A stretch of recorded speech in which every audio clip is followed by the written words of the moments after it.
دینی اصلاحاتی اور معلوماتی ویڈیوز کے لیے دیکھتے رہیے عبدالرحمن سعیدی مدنی یوٹیوب چینل۔ مسلم شریف کی حدیث ہے آخری جلد کے اندر حضور علیہ السلام نے فرمایا کہ سابقہ امتوں میں ایک بادشاہ تھا اور بادشاہ کا ایک جادوگر تھا۔ جادوگر جو ہے وہ مرنے لگا، موت کا وقت قریب آیا۔ بادشاہ سے کہنے لگا بادشاہ سلامت، میرا وقت قریب ہے، میں مر جاؤں گا تو آپ کے پاس کوئی جادوگر نہیں ہوگا، آپ مجھے کوئی لڑکا دے دیں تاکہ اسے جادو سکھا دوں۔ تو ایک لڑکے کو اس کے لیے چنا گیا جادو سیکھنے کے لیے، لیکن وہ جب لڑکا گھر سے نکلتا تھا راستے میں ایک راہب تھا۔ جیسے آج امت مصطفیٰ میں اللہ تبارک و تعالیٰ کو یاد کرنے والے، اللہ تبارک و تعالیٰ کی کما حکم عبادت کرنے والے، ان کو ہم ولی کہتے ہیں۔ اسی طرح سابقہ امتوں کے اندر جو اللہ کے ولی ہوتے تھے انہیں راہب کہا جاتا تھا۔ ایک راہب کی کٹیا تھی، وہ راستے میں پڑتی تھی۔ وہ بندہ، وہ نوجوان جب گھر سے چلتا تھا ایک دن وہ راہب کے پاس بیٹھ گیا، راہب کی باتیں سنی، بڑی بھلی لگی، ان کا جی چاہتا تھا کہ میں راہب کی باتیں سنوں۔ لیکن جس وقت وہ گیا وہ بادشاہ کے پاس، وہ جادوگر جو بادشاہ کا تھا اس کے پاس گیا، اس نے وجہ پوچھی کہ تم دیر سے کیوں آئے ہو، تم دیر سے کیوں آئے ہو؟ کہ دیر ہو گئی، پھر دوسرے دن دیر ہو گئی۔ اسی طرح سے وہ غصہ کرتا تھا کہ تم دیر سے آتے ہو، لیکن وہ راہب کے پاس بیٹھ جاتا تھا، راہب کے پاس بیٹھ جاتا تھا۔ ایک دفعہ ایسا ہوا کہ اس ایک شہر کے اندر اس بادشاہ کا جو جہاں پر بادشاہی تھی محل تھا، وہاں ایک شیر آ کر بیٹھ گیا چوراہے کے اندر۔ اس نوجوان نے سوچا کہ آج میں آزماتا ہوں کہ یہ اللہ کی بارگاہ میں قدر و منزلت اس راہب کی زیادہ ہے یا جادوگر کی زیادہ ہے۔ تو اس نے ایک پتھر اٹھایا، چھوٹا سا پتھر اٹھایا، اور وہ پتھر اٹھا کر اس نے کہا کہ باری تعالیٰ اگر تیری بارگاہ کے اندر اس راہب کی قدر و منزلت جادوگر سے زیادہ ہے تو یہ پتھر میں شیر کو مار رہا ہوں، تو اس کو قتل کر دے۔ یہ کہا کہ اگر زیادہ ہے اس کی منزلت راہب کی، اس نے چھوٹا سا پتھر شیر کو مارا، شیر کو لگا، شیر قتل ہو گیا، شیر مر گیا، لوگوں کا راستہ کھل گیا، آنا جانا آسان ہو گیا۔ اور یہ واقعہ اس نے آ کر راہب کو سنایا کہ میں نے یہ کہا اللہ کی بارگاہ میں اور شیر کا یہ انجام ہو گیا۔ اس راہب نے کہا اللہ تبارک و تعالیٰ نے تمہیں ایک عظمت دی ہے، آج تو جس مقام پر ہے تیرا مقام مجھ سے بھی بڑھ گیا ہے، لیکن غور سے سن، تمہیں آزمایا جائے گا، جب آزمایا جائے تو میرا نام نہیں بتانا۔ پھر کیا ہوا؟ پھر اس نے جب دیکھا کہ آج یہ جادوگر تو جھوٹا ہے، اس نے جادوگر کے پاس جانا ہی چھوڑ دیا۔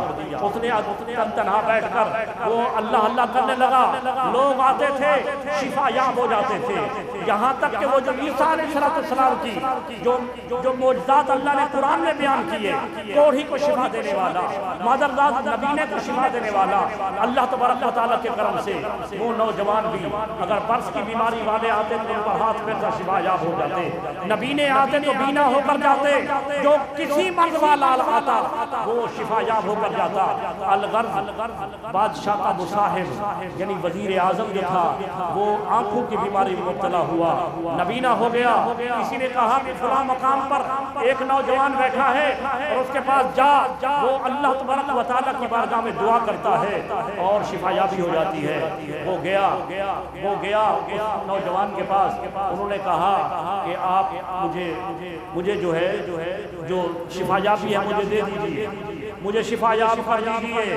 نوجوان نے کہا شفا یاب میں نہیں کرتا، شفا یاب اللہ کرتا ہے، میرا رب کرتا ہے، جو تمام کائنات کا پالنے والا ہے وہ کرتا ہے۔ تو اب اس نے سنا، اس کے نوجوان نے اللہ کی بارگاہ میں التجا کی، وہ بینا ہو گیا، گھر گیا بادشاہ کے پاس، بادشاہ نے کہا ارے تمہاری آنکھیں درست ہو گئی؟ اس نے کہا الحمدللہ۔ اس نے کہا کہاں سے شفا یابی ہوئی؟ اس نے کہا میرے رب نے مجھے شفا دی ہے۔ اس نے کہا اچھا میرے علاوہ بھی تمہارا رب ہے؟ بادشاہ وہ تھا جو خود اپنے آپ کو سجدے کراتا تھا، اپنے آپ کو معبود کہلواتا تھا۔ اس نے کہا میرے سوا بھی تمہارا رب؟ اس نے کہا ہاں، میرا رب وہ ہے جو تمام کائنات کا رب ہے، میرا رب وہ ہے جو تیرا بھی رب ہے۔ اس نے اس کو مارا پیٹا کہ کہاں سیکھ کر آ گئے ہو، بہت مارا پیٹا، لیکن اس نے اس لڑکے کا نام بتا دیا۔ بادشاہ نے کرندے بھیجے، لڑکے کو اٹھا لیا۔ جب لڑکے کو اٹھایا اس نے کہا یہ کہاں سے سیکھا؟ تمہارا جادو اتنا بڑا ہو گیا۔ سب پہچان لیا بادشاہ نے، اور اتنا جادو کام کر گیا تو تم شفا یابی کر رہے ہو؟ اس نے کہا بادشاہ سلامت، میں شفا یابی نہیں دیتا، میرا رب شفا یاب کرتا ہے، وہ جو تمام کائنات کا خالق و مالک ہے۔ اس نے کہا اچھا، میرے سوا کو اور رب کو مانتے ہو؟ اس نے کہا الحمدللہ، وہ اس رب کو مانتا ہوں جو تمام کائنات کا رب ہے۔ اس نے اس کو مارا پیٹا، بہت اذیت دی، یہاں تک کہ اس نے اپنے استاد اور راہب کا راستہ بتا دیا۔ اس کو بھی اٹھوا لیا گیا۔ اب تینوں پر تشدد ہو رہا ہے، مار پیٹ رہا ہے کہ میرے سوا تم رب مانتے ہو۔ الغرض ان تمام کے سامنے سب سے پہلے آڑا لے کر اپنے مصاحب کے سر کو چیر دیا گیا تاکہ ان کو نصیحت ہو۔ کہنے لگے اب بھی جان مان جاؤ کہ میں تمہارا رب ہوں، ورنہ تمہارا حشر بھی یہ ہوگا۔ انہوں نے کہا جان جاتی ہے تو جائے، لیکن اللہ تبارک و تعالیٰ کی بارگاہ میں اللہ وحدہ اللہ شریک ہے، اس کو وحدہ لا شریک ہی مانیں گے۔ بالآخر اس کے بعد وہ جو راہب تھا ان کے سر پر آرا رکھ کر چیر دیا گیا۔ اب نوجوان سے کہا دیکھی حالت تمہارے ساتھ بھی یہ ہوگا۔ اس نے کہا کوئی پرواہ نہیں ہے، اللہ کی بارگاہ میں جان دینے کو تیار ہوں، لیکن یہی مانتا ہوں کہ اللہ وحدہ لا شریک ہے۔ اس نے اپنے قریبی سے کہا ایسا کرو، اس کو آرے سے نہیں چیرتے، اس کو لے جاؤ وہ بلند پہاڑ پر، اوپر چوٹی پر لے جاؤ اور انہیں کہو نیچے دکھاؤ، نیچے کہ اگر تم نے مجھے بادشاہ کے متعلق اس نے مجھے رب نہ مانا تو پھر ان کو دھکا دے دیا جائے۔ بادشاہ کے گھر سے لے کر پہاڑ پر پہنچے، پہاڑ کی چوٹی پر جب پہنچے نے کہا ہاں بتاؤ بادشاہ کو رب مانتے ہو یا نہیں مانتے؟ اس نے کہا نہیں، اللہ وحدہ لا شریک ہے۔ بس وہ گرانے والے تھے، اس لڑکے نے، اس اللہ کے ولی نے، اس نے اپنا تعلق اللہ سے جوڑا۔ باری تعالیٰ یہ تیری خاطر میرے ساتھ یہ سلوک کر رہے ہیں۔ ارے رب سنتا ہے، نحن اقرب الیہ من حبل الورید، وہ ہماری شہرک سے زیادہ قریب ہے۔ ہم تعلق پیدا کریں۔ اس نوجوان نے تعلق پیدا کیا، ادھر سے تعلق جوڑا، ادھر سے دعا کی، ادھر پہاڑ تھر تھرایا تو سارے کے سارے گر گئے اور نوجوان سلامت رہا۔ وہ سارے لڑکتے نیچے آ کر مر گئے۔ وہ نوجوان بالکل سلامت رہا، نیچے اترا، کہیں نہیں گیا کہ نکل جاؤں بھاگ جاؤں، سیدھا بادشاہ کے پاس آیا۔ بادشاہ حیران، کہاں گئے جو تمہیں لے گئے تھے؟ انہوں نے کہا سنو وہ سارے مر گئے ہیں، میرے رب نے مجھے بچا لیا ہے۔ اس کو بڑا غصہ آیا، اس نے پھر اور کرندوں کو بلایا، کہا کہ اس کو لے جاؤ، کشتی میں سوار کرو اور سمندر کے بیچ کے اندر کافی دور لے جا کر جہاں گہرائی ہو وہاں جا کر اس کو وہاں، یا اگر مجھے نہ مانے رب تو اس کو وہاں نیچے گرا دے۔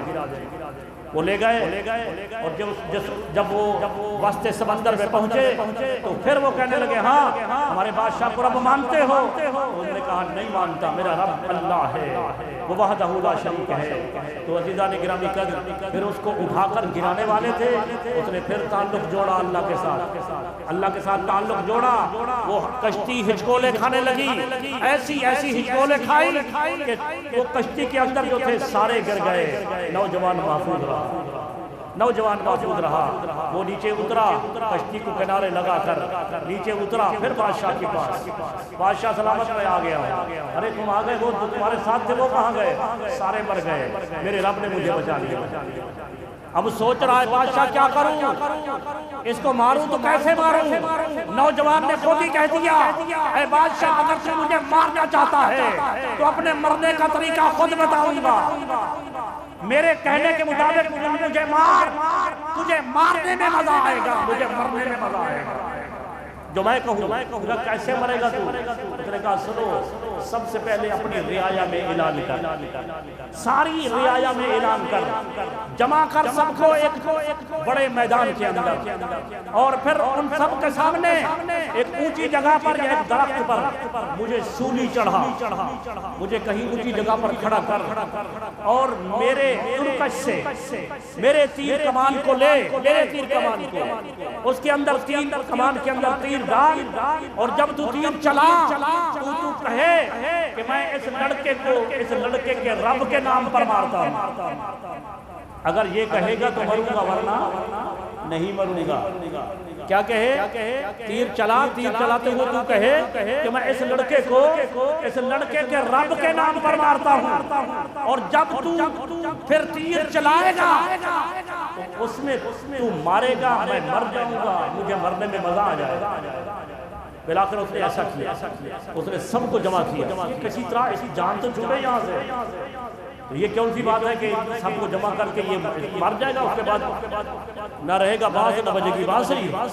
اس نے سب کو جمع کیا، سب کو جمع کرنے کے بعد اس نے ایک اونچے مقام پر نوجوان کو کھڑا کیا، اور پھر اس کے بعد جو ہے تیر کمان میں ڈالا، اور یہی کہا کہ اس نوجوان کو میں اس نوجوان کے رب کے نام پر میں مارتا ہوں، تیر چلاتا ہوں۔ اس نے چلایا، ادھر وہ تیر چلا، ان کے کان پٹی پر لگا، تیر پار ہو گیا۔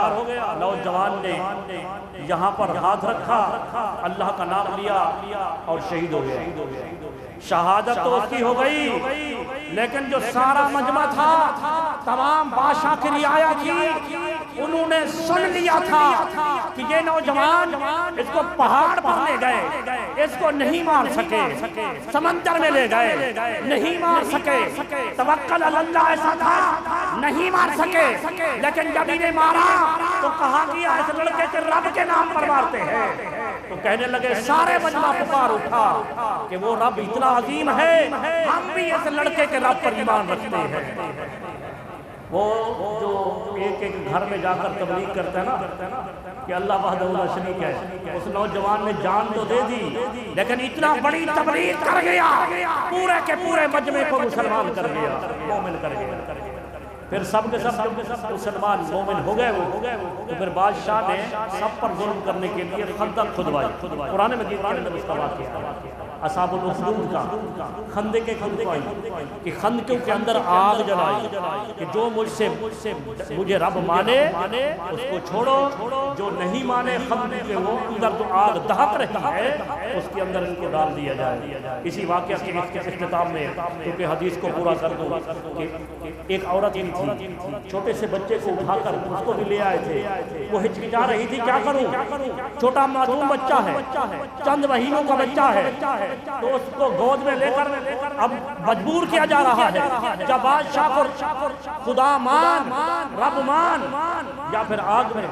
تو چھوٹے سے بچے نے کلام کیا، وہ جو آپ کہتے ہیں نا 4-5 بچوں نے کلام کیا بچپن میں، ان میں سے ایک بچہ یہ تھا، اس نے کلام کیا، امی، اماں جان آپ گھبراتی کیوں ہیں، آپ حق پر ہیں، آگ میں چھلانگ لگا رہے ہیں، آگ میں چھلانگ لگا۔ یہ مسلم شریف کی روایت تھی، تھوڑی طویل تھی، تو میں نے واقعہ توکل کے حوالے سے، نوجوان کا توکل اللہ ایسا تھا، اللہ تبارک تعالیٰ نے ہر مقام پر انہیں سرخرو کیا، کاش کہ ہمارا توکل بھی اللہ کی ذات پر ایسا ہو جائے۔ چھوٹی سی بیماری آتی ہے تو ہم متزلزل ہو جاتے ہیں اور اس پر توکل اللہ چھوڑ دیتے ہیں۔ دوستو، توکل اللہ، یہ رکھ توکل پنچھی اڑ دے، لمیاں من قطارہ، پنجابی کا شعر ہے، رکھ توکل پنچھی، یہ پرندے اللہ کے توکل پر تو اڑتے ہیں نا، یہ ہماری طرح رات کے وقت صبح کے کھانے کا اہتمام تو نہیں کرتے، جمع کر کے رکھے، ہم تو سالوں کا جمع کر کے رکھتے ہیں۔ یہ پرندوں کا توکل دیکھیے، یہ رات کو اللہ کے توکل پر سوتے ہیں، صبح اللہ کے توکل پر کھانا اللہ نے رزق عطا فرماتا ہے۔